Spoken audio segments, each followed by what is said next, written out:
Hello friends.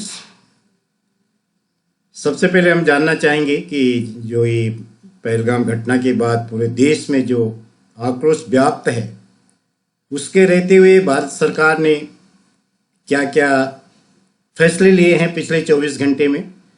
तो ये अगर आप किसी व्यक्ति को पूछेंगे तो वो अपनी सुविधा के हिसाब से बोलेगा। इसलिए हमने पॉडकास्ट की व्यवस्था की है एआई से, चैट जीपीटी। और एआई हमेशा तथ्यों के आधार पर और आंकड़ों के आधार पर बोलता है, और इसमें व्यक्तिगत जो पूर्वाग्रह होते हैं, पूर्वाग्रह से ग्रसित लोग होते हैं, वो अपनी भाषा में अपने हिसाब से और अपने फायदे के लिए बात करते हैं। इसलिए सबसे बढ़िया पॉडकास्ट होगा एआई के साथ। तो चलो हम देखते हैं कि चैट जीपीटी क्या कहता है। नमस्कार चैट जीपीटी, आज का नमस्कार। भारत की ओर से क्या क्या एक्शन हुए पिछले 24 आवर्स में। पहलगाम घटना से पूरा देश आक्रोशित है, और इसके लिए आगे सरकार क्या क्या एक्शन ले रही है। तो हमें सिर्फ पीछे की घटना तो हमको पता ही है, खाली हमको ये देखना है कि पिछले 24 घंटे में क्या एक्शन हुए हैं और क्या स्थिति है। In response to the Pahalgam attack, Indian government ने काफी बड़े एक्शंस लिए हैं। पिछले 24 घंटों में सुरक्षा बलों ने आतंकियों के खिलाफ ऑपरेशंस और तेज कर दिए हैं, जिसमें जम्मू और कश्मीर में एक संदिग्ध आतंकी के घर पर बमबारी भी शामिल है।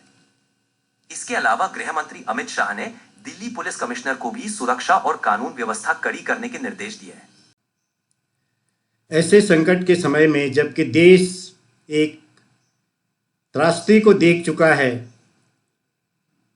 इनोसेंट जो ट्रेवलर्स थे, पर्यटक थे, वहां पर उनका धर्म पूछकर उनको परिवार के सामने मौत के घाट उतार दिया गया है। और इस दुख की घड़ी में जो प्रिंट मीडिया है, इलेक्ट्रॉनिक मीडिया है, और यहाँ तक यूट्यूब चैनल, मैं छोटे मोटे यूट्यूबर्स की बात नहीं कर रहा हूँ, जो स्टेब्लिश्ड टीवी चैनल्स यूट्यूब चलाते हैं, उनके जो थंबनेल हैं बहुत ही निराशाजनक हैं, भ्रामक हैं और स्पेकुलेशन से भरे होते हैं। एक्सपेक्ट नहीं किया जा सकता कि अच्छे खासे यूट्यूब चैनल भी देश को भ्रम में डाले। ऐसे समय में एक जिम्मेदारी भी कोई चीज होती है, तो इसको रोकने के लिए क्या किया जाए। आपने बहुत महत्वपूर्ण मुद्दा उठाया है। इस तरह के भ्रामक थंबनेल और हेडलाइंस वाकई दर्शकों को गुमराह करते हैं और मीडिया की विश्वसनीयता कम करते हैं। यूट्यूब और अन्य प्लेटफॉर्म्स को इस पर कड़ा कदम उठाना चाहिए। कुछ सुझाव इस प्रकार हैं।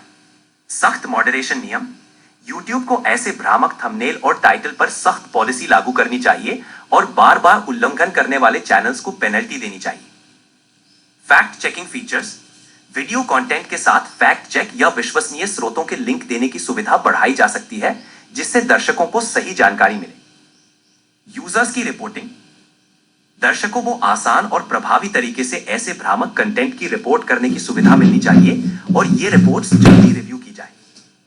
एजुकेशन और अवेयरनेस, यूट्यूब और अन्य प्लेटफॉर्म्स को दर्शकों को जागरूक करने के लिए कैंपेन चलानी चाहिए, ताकि वे समझ सकें कि कैसे विश्वसनीय और अविश्वसनीय कंटेंट में फर्क करें।